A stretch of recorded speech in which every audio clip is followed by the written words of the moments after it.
વિરમગામ તાલુકાના નળકાંઠાના જાલમપુર ગામમાં બોલાચાલી બાદ તીક્ષ્ણ હથિયારોથી હુમલો, મહિલાઓ સહિત 5 લોકો ઇજાગ્રસ્ત। નળસરોવર પોલીસ મથકમાં 6 શખ્સો સામે ફરિયાદ નોંધાઈ। વિરમગામ તાલુકાના નળકાંઠાના જાલમપુર ગામ ખાતે રહેતા રમીલાબેન ગુગાભાઈ ગેલાભાઈ કોળી પટેલ નાઓ તેમના દીકરા પ્રકાશભાઈ દીકરી પ્રિયલબેનના પગ ઉપર આરોપી ગગજીભાઈ ગેરામભાઈના દીકરા મહેન્દ્રભાઈનું સાયકલનું ટાયર ચડાવતા ફરિયાદી મહિલાએ આરોપીના દીકરા મહેન્દ્રભાઈને ઠપકો આપ્યો હતો।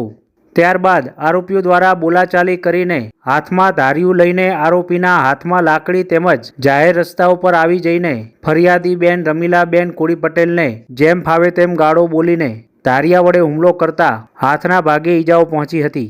અન્ય આરોપી દ્વારા પણ લાકડી વડે છૂટો માર મારી તેમજ આરોપીઓ દ્વારા લક્ષ્મીબેન, ભાવનાબેન, પ્રકાશભાઈ તેમજ અન્ય લોકોને મૂઢ ઈજાઓ પહોંચાડી જેમ ફાવે તેમ ગાળો બોલી જાનથી મારી નાખવાની ધમકી આપતા સમગ્ર મામલે રમીલાબેન ગુગાભાઈ ગેલાભાઈ કોળી પટેલ નાઓએ વિરમગામ નળસરોવર પોલીસ મથકમાં હુમલો કરનાર આરોપીઓ ગગજીભાઈ ગેરામભાઈ કોળી પટેલ, જ્યોતિબેન ગગજીભાઈ કોળી પટેલ, બાવલભાઈ જેરામભાઈ કોળી પટેલ, વિનુબેન બાવલભાઈ કોળી પટેલ, મેપાલભાઈ ગગજીભાઈ કોળી પટેલ, દક્ષાબેન ગગજીભાઈ કોળી પટેલ તમામ રહે જાલમપુરા, તાલુકો વિરમગામ સામે વિરમગામ નળસરોવર પોલીસ મથકમાં ફરિયાદ નોંધાવી છે। વિરમગામ નળસરોવર પોલીસે તમામ 6 શખ્સો સામે ગુનો દાખલ કરીને વધુ તપાસ હાથ ધરી છે।